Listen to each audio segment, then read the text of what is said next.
6장의 말씀을 함께 나눌 건데요. 먼저 우리가 함께 35장 1절에서 10절의 말씀을 우리 함께 교독해 보도록 하겠습니다. 제가 먼저 1절, 여러분들이 2절 이렇게 읽어보도록 할게요. 유다 왕 요시야의 아들 여호야김 때에 여호와께서 예레미야에게 말씀하셨습니다. 예레미야야, 레갑 사람들의 집으로 가거라. 그들을 여호와의 성전으로 초대하여 어느 한 방으로 데려가서 포도주를 주어 마시게 하여라. 그래서 나는 하바시냐의 손자요 예레미야의 아들인 야샤냐와 그의 형제들과 그의 모든 아들들과 모든 레갑 사람을 불러 모았다. 그리고 그들을 여호와의 성전으로 데려갔다. 우리는 익다랴의 아들이며 하나님의 사람 하난의 아들들의 방으로 들어갔다. 그 방은 신하들의 방과 붙어 있었고 살룸의 아들이며 성전 문지기인 마아세야의 방 위에 있었다. 나는 포도주를 가득 따른 사발들과 잔들을 레갑 사람들 앞에 내어놓으며 포도주를 드시지요 하고 말했다. 그러자 레갑 사람들이 대답했다. 우리는 포도주를 마시지 않습니다. 우리의 조상 레갑의 아들 요나답이 우리에게 이렇게 명령했습니다. 너희와 너희 자손은 절대로 포도주를 마시지 마라. 또한 너희는 집도 짓지 말고 씨를 심거나 포도밭을 가꾸지도 마라. 너희는 그런 것들을 소유하지도 마라. 너희는 평생 동안 장막에서만 살아야 한다. 그래야 너희가 나그네로 사는 땅에서 오래오래 살 수 있을 것이다. 그래서 우리 레갑 사람들은 우리 조상 레갑의 아들 요나답이 우리에게 명령한 모든 것을 다 지켰습니다. 우리는 일평생 포도주를 마신 적이 없습니다. 우리뿐만 아니라 우리의 아내들과 아들, 딸들도 포도주를 마신 적이 없습니다. 우리는 우리가 살 집을 짓지도 않았고 포도밭이나 밭도 가지지 않았고 곡식도 심은 적이 없습니다. 우리는 같이 읽을까요? 10절. 우리는 장막에서 살면서 우리 조상 요나답이 우리에게 명령한 모든 것을 그대로 따랐습니다. 아멘. 아멘. 네, 오늘 여러분들과 함께 나눌 말씀의 제목은 너희는 말씀을 행하는 자가 되고라고 한번 지어봤습니다. 여러분 미시간에 살다 보면 저희가 가끔 만나게 되는, 마주치게 되는 특별한 사람들이 좀 있죠. 특별하다고 할 수도 있고 특이하다고 할 수도 있을 것 같아요. 어떤 분들일까요? 네, 가끔 이런 분들을 우리가 만나게 되지 않나요? 여러분 뭐 청년들은 혹시 여기에서만 학교 근처에서만 살면 잘 모를 수도 있는데 저런 복장을 하신 분들 많은 분들이 또 근처에 또 이 아미시 분들이라고 하죠. 아미시 사람들이 사는 동네에 가서 민마켓에 가서 고기도 사오기도 하고 뭐 도넛도 사오기도 하고 빵도 사오시기도 하고 되게 맛있고 퀄리티가 좋아서 그럴 때도 있죠. 저도 뭐 이분들에 대해서 이렇게 막 자세히 이렇게 아는 건 아니지만 이 아미시라는 사람들은 원래 유럽에서 살던 기독교인들이었어요. 그런데 그들이 그 당시 유럽에서 종교적인 박해가 일어나면서 18세기 그리고 19세기에 미국으로 건너와서 펜실베니아, 오하이오, 인디애나 이런 곳에 자리를 잡고 살기 시작했다라고 해요. 그래서 뭐 미시간이 조금만 한 시간만 가도 사실 인디애나 주랑 이렇게 경계 지역들이 있잖아요. 그러다 보니까 가끔씩 우리 이 아미시 분들을 뭐 마트에서도 가끔 보기도 하고 식당에서도 볼 기회들이 좀 있는 것 같아요. 여러분 저분들은 이렇게 겉모습만 봐도 조금은 이렇게 아시겠지만 그들의 삶이 되게 독특합니다. 현대 문명을 거부해요. 전기를 쓰지 않아요. 물론 안 그런 아미시 분들도 계시더라고요. 근데 어찌됐든 대부분의 아미시들은 전기를 쓰지 않고요. 그리고 말이 끄는 마차를 타고 다니고요.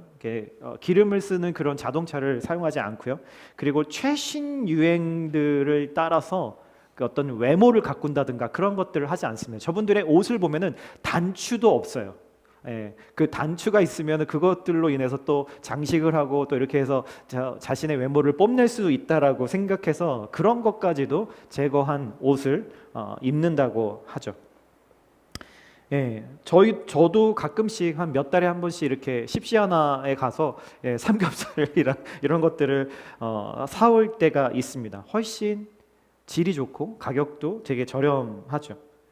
근데 저도 가끔 그 민마켓에 갈 때가 있는데 가서 그 스토어 앞에 차를 세워두면 옆에 따로 마차들을, 저분들이 타시는 그 마차들을 이렇게 파킹하는 주차 공간이 따로 있어요.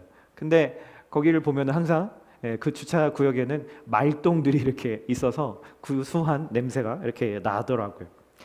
그런 모습들을 이렇게 보면 와, 진짜 좀 대단하다 싶은 생각도 들면서도 한편으로는 동시에 이런 마음이 들죠. 어떻게 저런 삶을 살 수 있을까?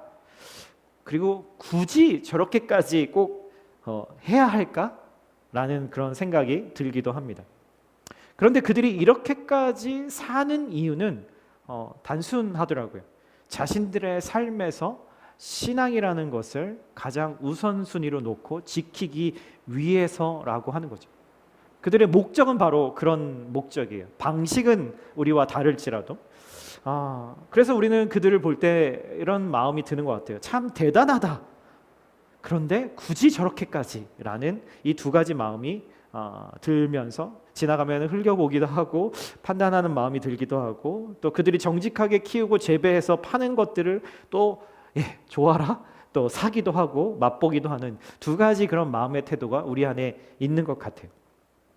그런데 우리가 이런 일을 지금 여기에서도 이렇게 경험할 때가 있지만, 이런 일들이 예레미야가 살던 그 시절에도 비슷한 일이 있었다라는 거예요.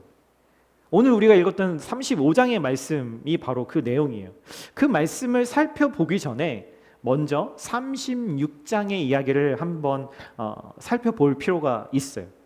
36장에 어떤 이야기가 나오냐면 예레미야가 여전히 살아있을 때고요. 예레미야는 5명의 왕이 바뀔 동안에 선지자의 사역을 했던 사람이라고 이야기를 했잖아요.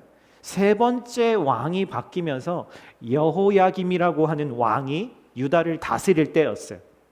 당시의 유다는 여러분 좀 잘 계속 말씀드렸지만 망하기 일보 직전의 상황이었죠. 강대국 바벨론이 유다를 완전히 집어삼키려고 하고 있는 상황이었죠. 이때 선지자 예레미야는 왕 때문에, 그 여호야김이라는 그 왕 때문에 그 당시에 감옥에 갇힙니다. 예레미야가 뭔가를 잘못해서가 아니라 하나님의 말씀을 전했다라고 하는, 그들에게 듣기 싫은 말씀을 전했다라는 그 이유로 감옥에 갇혀 있어서 더 이상 사람들 앞에 나아가서 설교를 할 수가 없는 상황이었어요. 사역의 길이 완전히 막혀버린 상황이었죠. 그런데 완전히 그런 상황에서 하나님은 사역을 멈추지 않고 계시더라라는 거예요. 예레미야에게 너가 이제 감옥에서 갇혀 있으니까 나갈 수 없잖아. 그러니까 야, 너가 가장 사랑하는 너의 동역자 바룩이라고 하는 사람을 불러서 그 사람에게 그 너의 설교를 받아 적도록 해. 그리고 그 두루마리에다가 설교를 받아 적고 그 받아 적은 말씀을, 하나님의 말씀을 바룩을 통해서 사람들에게 전달하도록 해 라고 하셨어요. 어떻게 보면은 사역에 무언가 중요한 것들이 막히고 우리의 인생에서 뭔가 이렇게 반드시 되어야만 하는 것들이 막혔을 때 우리는 되게 낙심이 되고 이제는 어떻게 해야 되나, 아무것도 할 수 없겠구나라고 생각이 들 수 있지만, 하나님은 더 큰 일들을 또 다른 방법의 일들로 그 길을 열어주고 계신다라는 거죠. 말이 막히니까 글의 사역으로 하나님이 전환시키시면서 더 많은 사람들이 그 글을 통해서 하나님의 말씀을 여기저기에서 다 같이 들을 수 있도록 하신 거였어요. 여러분, 그래서 우리가 이렇게 지금 예레미야서를 지금 읽고 있는 거예요. 여러분, 만약에 그냥 예레미야가 설교한 내용, 하나님의 말씀을 전한 내용이 그냥 그때에만 말로 끝났다면 아무도 기록해 놓은 사람이 없었다면 여러분 우리가 지금 2026년에 이 예레미야서를 묵상할 수가 없었겠죠. 이 예레미야의 신실한 동역자 바룩을 불러서 하나님의 눈물 어린 심판과 회개의 메시지를 이 그 당시 종이책이었던 두루마리에 정확하게 받아 적게 했어요. 그 말씀을 한 줄로 만약에 요약을 한다면 이거예요. 너희의 삶을 하나님께로 돌이키지 않으면 바벨론의 노예가 될 것이다 라는 말씀이었어요. 그리고 이 두루마리가 마침내 왕에게까지 전달이 돼서 그 앞에서 말씀이 들려지는 상황이 찾아오죠. 그게 바로 36절의 이야기가 거기에 나옵니다. 그곳에서 세 구절만 제가 읽어드릴게요. 22절입니다.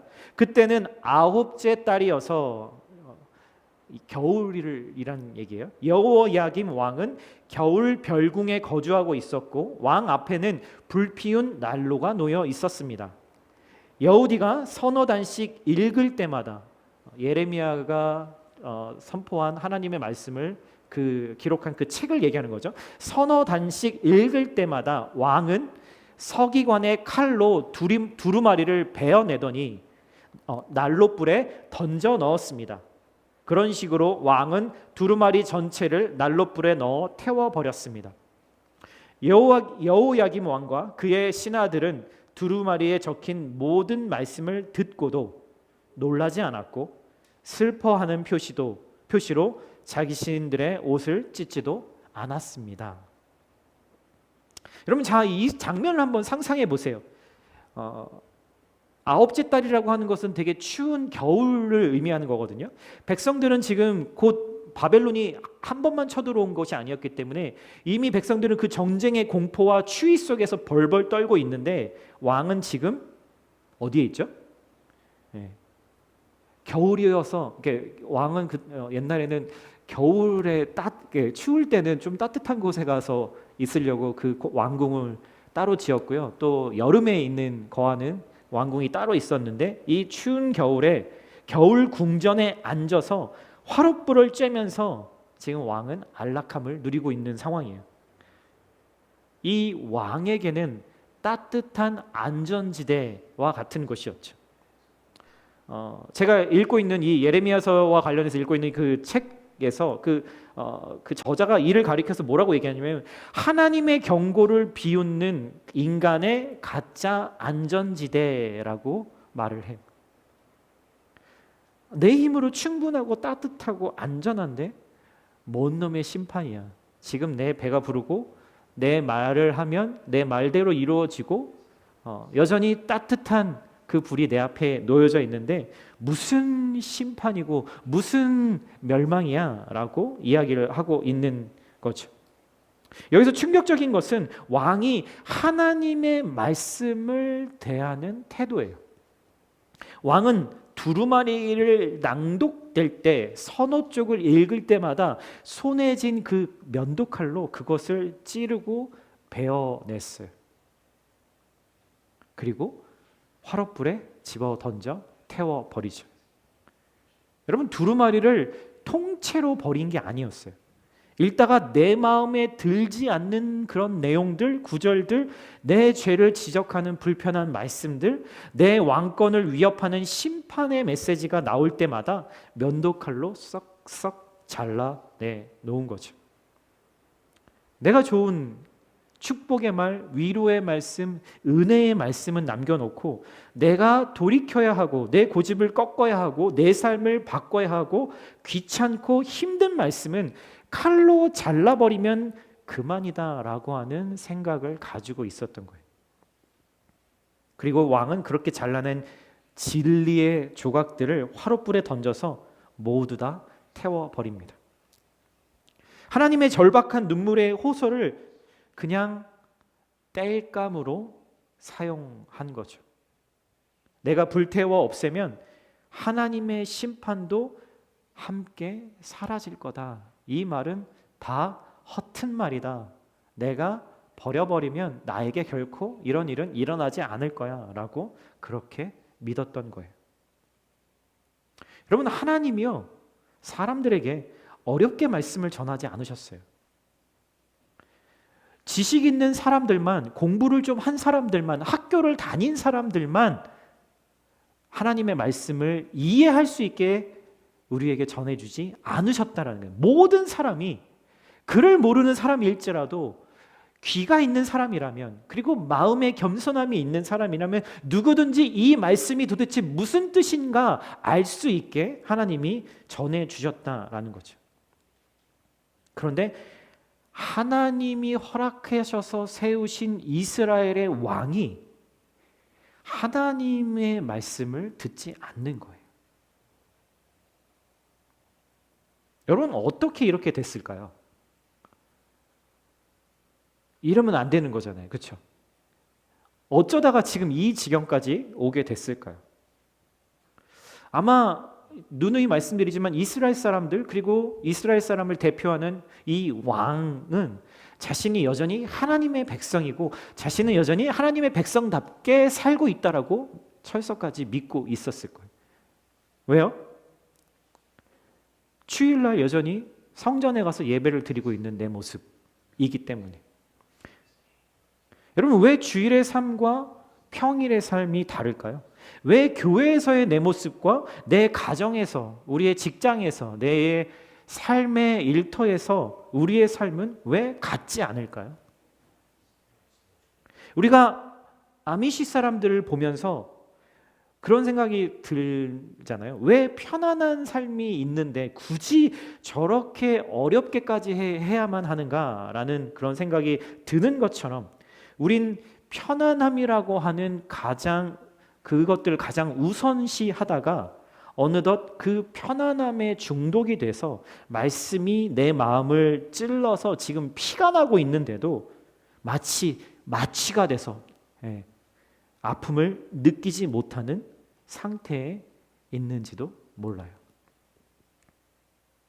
얼마 전에 누군가를 통해서 전해 들은 얘기인데 되게 오랜 동안 마약에 중독됐던 한 사람이 있었대요. 근데 한 4, 5년 전에 그 마약을 끊고, 그리고 이제 여기저기가 몸이 아파서 이제 수술을 하는데 배에 신장을 떼어내는데 그 신장을 떼어내기 위해서 조그만한 구멍을 이렇게 뚫어가지고 그 안에 이렇게 스코프를 넣어가지고 그거를 이제 떼내는 그런 수술이었는데, 그 조그만한 구멍 하나 뚫었을 뿐인데 정말 알 수 없는 그 악취가 그냥 온 수술방에 가득하더라고 이야기를 하더라고요. 정말 처음 맡아보는 냄새였대요. 그러면서 정말 구토가 나오는 거를 참아야 했었다라고 어떤 사람이 그런 이야기들을 하더라고요. 겉으로 볼 때는 아무 문제가 없어요. 겉으로 볼 때는 우리의 삶이 아무 문제가 없는 것 같아요. 잘 살고 있는 것 같아요. 그런데 구멍 하나 뚫어놨을 뿐인데 그 안에서 우리의 내면의 속사람에서 풍기는 그 악취가 온 사람에게 다 맡아지는 그런 상황들. 이게 바로 그 당시에 이스라엘 사람들의 영적인 상태였다라는 거죠. 피가 나오고 있는데도 아픔을 느끼지 못하는 상태. 여러분, 지난주에 하나님의 말씀에 빗대면 여전히 우리가 모두가 원하는 길은 말과 함께 달리는 삶의 그 탁월한 삶이 아니라 평지를 걷는 그 사람들, 평범한 땅처럼 어려운 일 하나 없는 그 평평한 삶을 편하게 걷는 것이 우리가 바라는 최고의 행복인 줄 알고, 크리스천의 경우도 우리는 고난을 그래서 피하려고 하고 그것이 오지 않도록 기도를 하죠. 우리가 사방으로 우겨쌈을 당하는 일은 우리가 결코 경험하고 싶지 않은 일들이에요. 그래서 우리는 그렇게 기도해요. 그렇지 않나요? 우리가 늙어 죽기를 바라지, 우리가 아파서 질병이 나서 고통스럽게 죽지 않기를 우리는 바라잖아요. 여러분, 우리는 그렇게 평평한 길을 평탄하게 걸어가는 삶을 여전히 사모하며 그렇게 살아가죠. 그러니까 그게 최고의 행복이야. 그게 최고의 축복이야. 그러니까 쉽게 살아. 인생 뭐 있어? 라면서 우리에게 주신 하나님의 그 탁월한 삶을 포기해버리고 말아요. 그런데 여러분, 하나님은요, 여호야김 왕의 이 끔찍한 배신을 하시기 전에, 바로 전에 이 35장에서 한 사람들을 무대 위로 등장시키세요. 오늘 우리가 읽었던 본문에서 나오는 사람들이죠. 그들은 바로 레갑 사람들이라고 하는 사람들이었어요. 여러분, 원래 이 레갑 사람들은요, 이스라엘의 주류 사회에 속해 있는 사람들이 아니었어요. 이들은 이방인이었어요. 정확하게 말하면 이스라엘의 12지파에 속해 있던 사람들이 아니라 가나안 땅에 들어와서 이스라엘 사람들에게 복종하고 순종하면서 그들도 하나님의 말씀을 듣고 하나님의 백성답게 살아가고 있던 이방 족속, 아주 적은 숫자의 이방 족속 사람들이었다라는 거죠. 이 레갑 사람들은 특징이 뭐였냐면 한 곳에 집을 짓고 농사를 지으면서 정착해서 살지 않고 이리저리 떠돌아다니면서 갈 때마다 텐트를 치고 텐트를 젓고 또 텐트를 치고 텐트를 젓고 하면서 그렇게 살았다라는 거예요. 이들이 하는 일들이 이런 것들이었어요. 금속으로 된 모든 물건들을 이들이 만들어내거나 수리하거나 그런 장인들이었어요. 금속으로 된 무기들, 그리고 농사 때 필요한 농기구들을 만들고 고치는 일들을 이들이 했죠.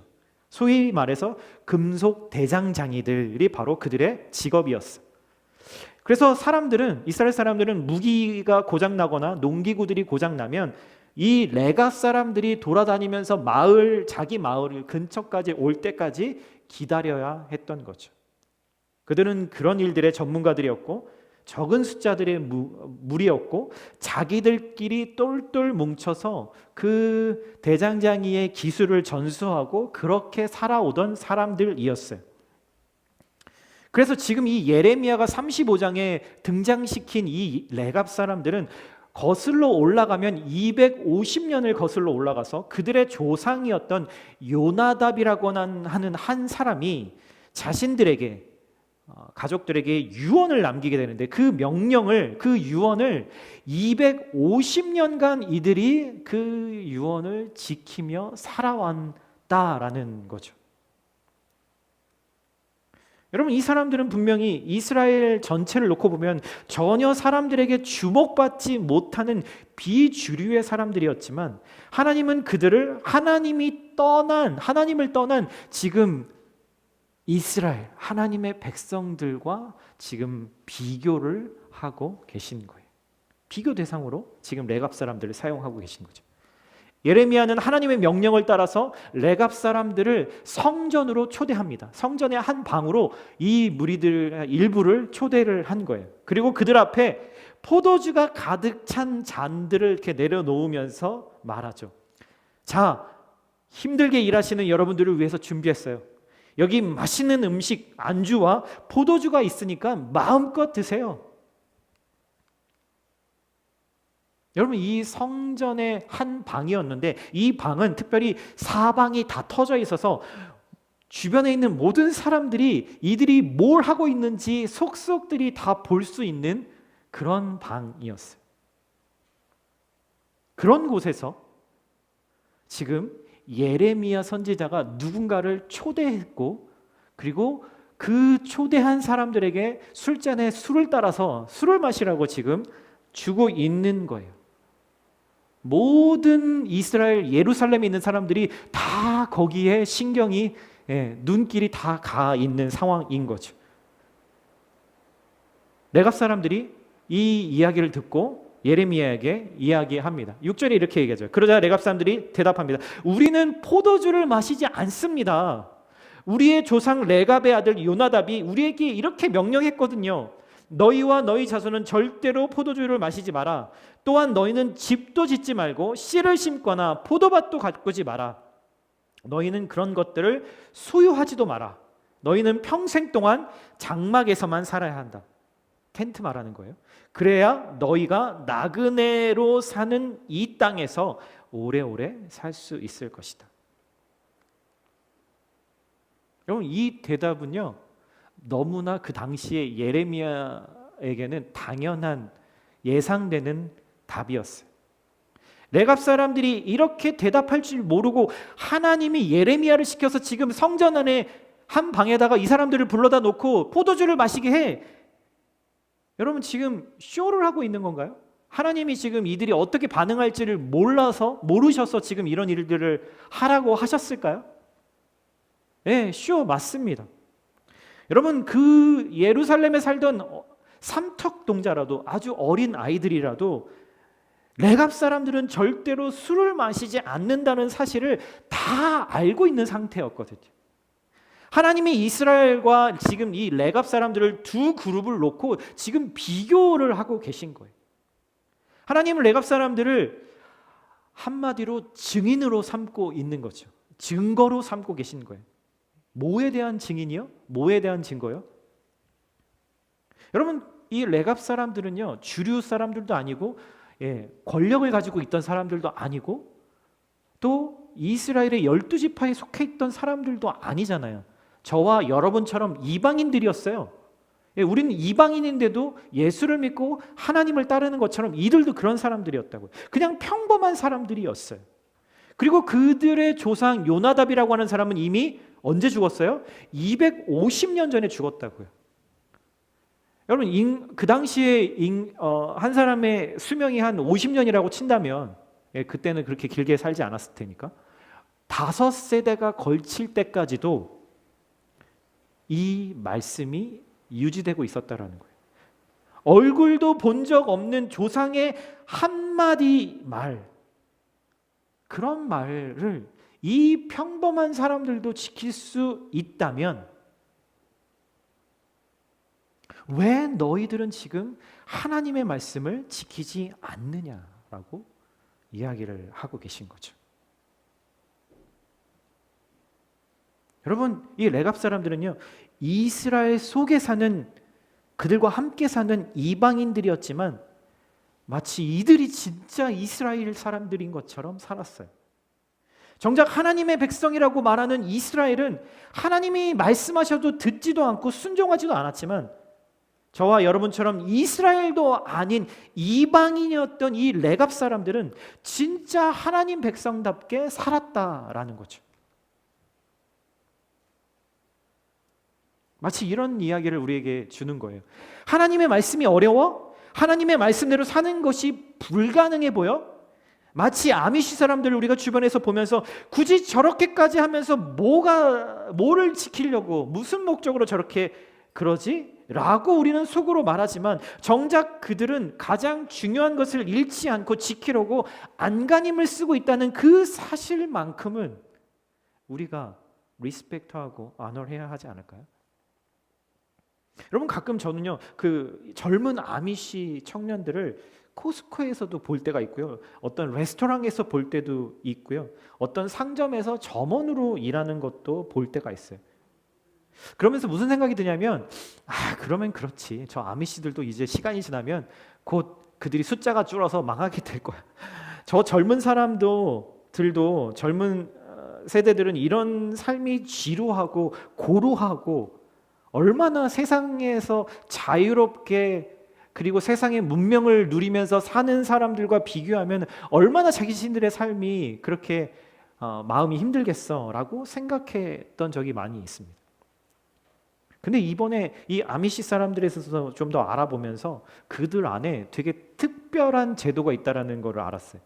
룸스프링가라고 하는 독일어 말인데 그런 제도가 있대요. 아미시 사람들은 자기들만의 교육 시스템이 있거든요. 우리 같이 그런 퍼블릭 스쿨에 보내지 않습니다. 이들이 오래전에 대법원까지 가서 그 법으로 싸워가지고 이겨서 자신들만의 교육 시스템으로 자녀들을 교육한다고 해요. 딱 8년 동안만 그렇게 공교육을 하는데 그 공교육을 마치고 만 16세가 되면 그들이 세례를 받도록 되어 있다라고 해요. 근데 그 세례를 받기 전에 이 젊은 청년들한테 몇 년 동안 세상에 나가서 자신들이 해보고 싶고 경험해보고 싶은 것들을 마음껏 해보면서 내가 앞으로 아미시 공동체에 남을지 아니면 그 아미시 공동체에서 떠날지를 스스로 결정하는 기간을 준대요.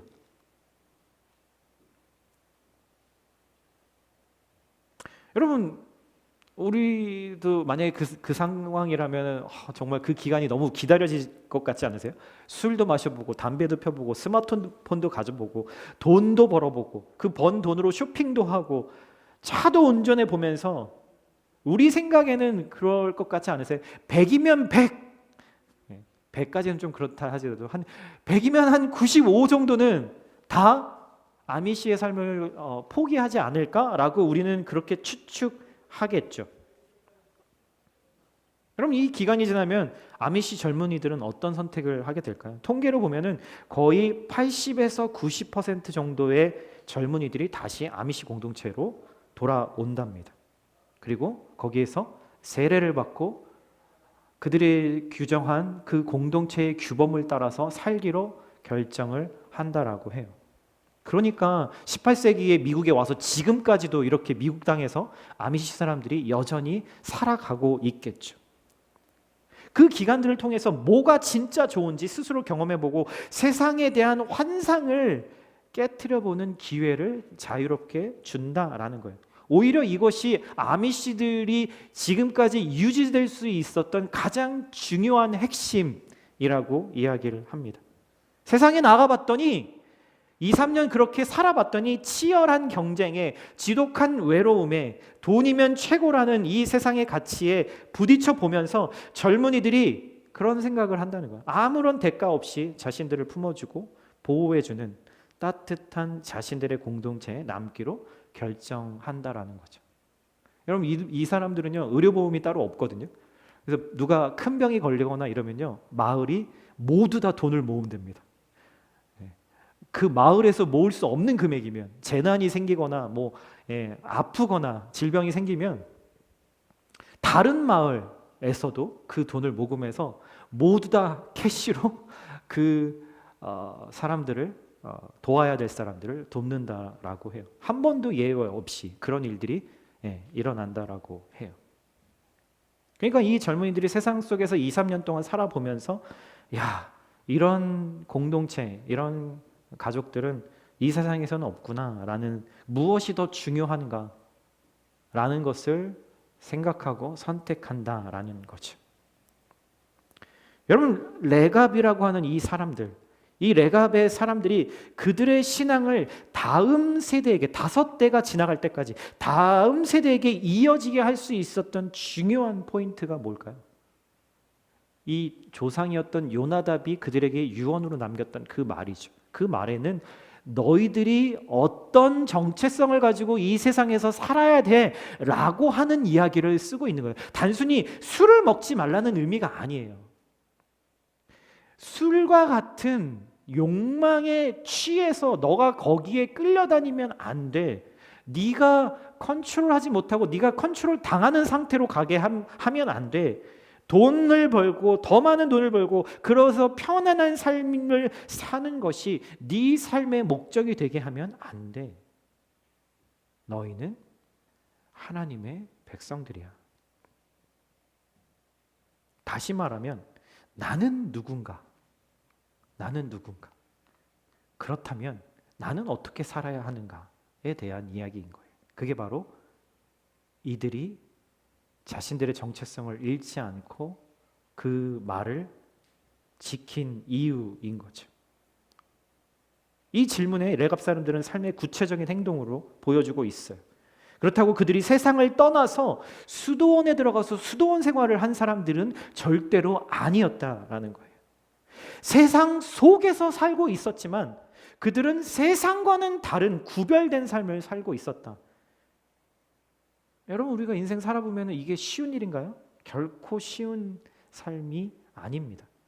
여러분, 모두가 따라가는 방향과 정반대의 방향으로 간다는 것은요, 자기 정체성이 분명하지 않으면 불가능한 일이에요.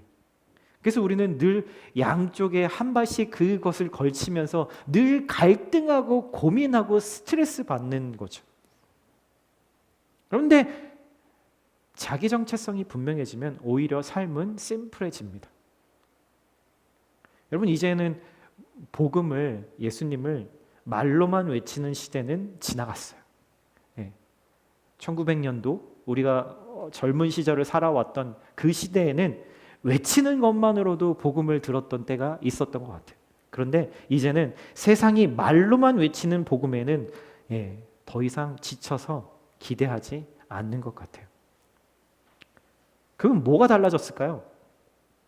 하나님의 복음의 능력이 예전에는 능력이 있었다가 지금 시대에는 능력이 없어서 지금 이런 상황이 펼쳐지는 걸까요? 아니면 복음을 말하고 증거하는 사람들의 삶이 달라졌기 때문일까요?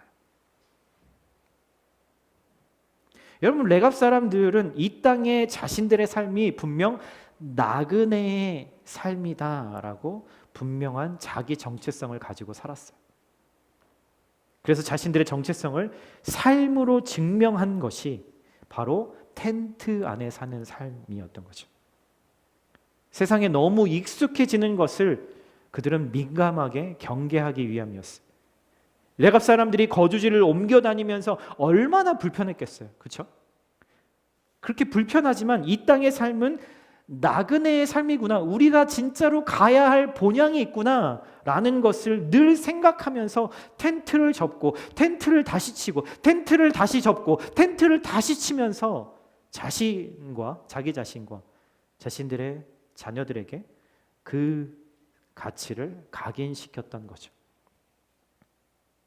또 삶의 안전함을 위해서 필요 이상의 것들을 곳간에 쌓아두지 않았어요. 신앙을 말로만 한 것이 아니라 그들은 삶으로 증명했던 거죠. 상상해보면 그럴 수 있지 않을까요? 그들의 자녀들이 가끔씩 그런 질문을 하지 않았을까요? 왜 우리는 꼭 이렇게 살아야 돼요? 라고 질문하지 않았을까요? 왜 그들에게라고 불편함이 없었겠어요? 하지만 뭐가 더 중요한지를 그들은 알았기 때문에 구별된 삶으로 이 세상 속에 거할 수 있었던 거죠. 목축을 하면서도 자신들이 필요한 것 이상의 것들은 사람들과 대가 없이 나누고 이스라엘 사람들을 위해서 기꺼이 힘들고 어려운 일을 도맡아 했던 사람들이 바로 레갑 사람들이었어요.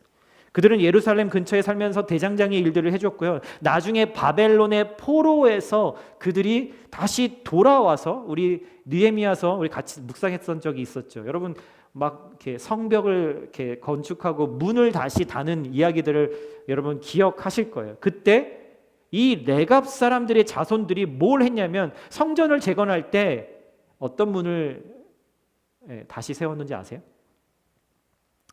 똥문을 다시 세우는 사람들이었어요.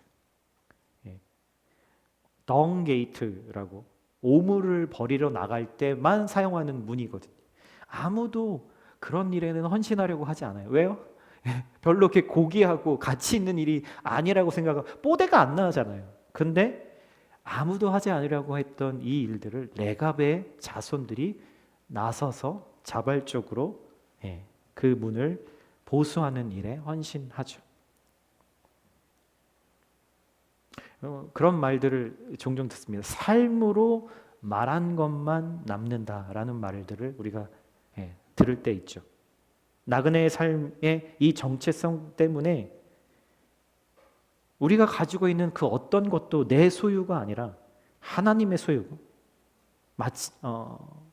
심지어는 내 자녀들과 내 가족들까지도 나는 잠시 맡아서 돌보는 청지기로 그들은 이 세상의 삶을 인식했어요. 그래서 늘 기도하면서 어떻게 살아야 할지, 어떻게 섬겨야 할지 하나님께 물으면서 필요 이상으로 매이지 않고 필요한 사랑과 헌신을 주면서 살 수 있었던 거죠. 그래서 250년간 그리고 그 이후로도 이 레갑 사람들은 하나님의 나라를 소망하면서 이 땅에서 세상과 구별되게 살 수 있었어요. 예레미야서 36장의 이 마지막은 인간의 이 완악함과 교만함이 얼마나 하나님 앞에 비웃음거리가 될 수밖에 없는지, 그리고 하나님의 결과적인 승리로 끝나는지를 알려줘요. 여호야김 왕은 하나님의 두루마리를 화롯불에 던져서 태우면 그 심판의 말씀도 함께 사라질 것이라고 착각했죠. 내 면도칼로 진리를 통제할 수 있다라고 믿었어요. 하지만 하나님은 예레미야에게 다시 명령하세요. 다시. 예레미야야, 다른 두루마리를 가져다가 처음 썼던 모든 말을 다시 기록해라. 예레미야는 처음보다 더 많은 심판의 말씀을 더해서 두루마리를 완성해 버리죠. 누군가 하나님의 말씀을 내 마음속에서 불태울 수 있을지는 몰라도 여러분, 진리는 결코 불타지 않습니다. 사라지지 않아요. 세상의 사상과 세상의 컬처가 아무리 교회를 가위질하고 성경을 부정하려고 해도 하나님의 말씀은 영원히 살아남아서 마침내 반드시 이루어지게 될 것입니다. 여호야김 왕은 자신의 겨울 궁전 안에서 안전한 줄 알았지만 결국 그의 왕조는 결국 비참하게 망하고요. 그의 시체는 예루살렘 문 밖에 나동그라지는 심판의 말씀이 그대로 이루어지는 것을 우리가 목도하게 되는 거죠. 반면에 신실함을 증명했던 이 레갑 사람들은 하나님께서 영원히 타버리지 않을 축복을 선언해 주십니다. 오늘 우리가 읽었지 않았던 구절인데 한번 같이 읽어볼까요? 시작. 그러므로 만군의 여호와 이스라엘의 하나님께서 이렇게 말씀하셨다. 나를 섬길 레갑의 아들 요나답의 자손이 언제까지나 끊어지지 않을 것이다. 누가 떠오르세요? 나를 섬길, 영원토록 섬길 바로 예수 그리스도, 우리가 믿는 바로 그 예수 그리스도가 떠오르지 않으세요? 예수님이 그렇게 사셨어요. 겉으로만, 말로만 하나님을 예배한다, 하나님의 말씀에 순종한다 말씀하지 않으셨어요. 예수님은 삶의 순종으로 하나님의 말씀을 증명하셨죠. 세상 유행과 문화를 즐기면서 세상 사람들과 함께 걸었던 그 사람들이 풍요함을 즐길 때 레갑 사람들은 250년간 세상과 섞이기를 거부하면서 세상 속에서 살았어요. 여러분, 우리가 나만의 겨울 궁전, 안전지대, 내 말 한마디면 그래도 뭔가 될 것 같은 그 곳에서 여전히 엉덩이를 붙이고 앉아 있다면 지난주에 이어서 오늘도 다시 하나님은 우리에게 명령하십니다. 엉덩이를 들고 일어나라. 너의 통제권을 내려놓으라 라고 말씀하십니다. 네, 이 말씀 야고보서 1장 22절의 말씀인데 우리 한번 같이 한번 읽어볼까요? 시작. 너희는 말씀을 행하는 자가 되고 듣기만 하여 자신을 속이는 자가 되지 말라. 여러분, 마음이 아프셔야 합니다. 내 마음에 찔림이 있으셔야 돼요. 말씀을 행하지 않는다면 우리는 결국 내 자신을 속이는 일이 되는 겁니다. 불편하지만 내가 가는 곳마다 영적인 텐트를 치고 그 자리에서 주님의 이름을 부르며 기도하는 이번 한 주가 되시기를 예수님의 이름으로 축복합니다. 아멘.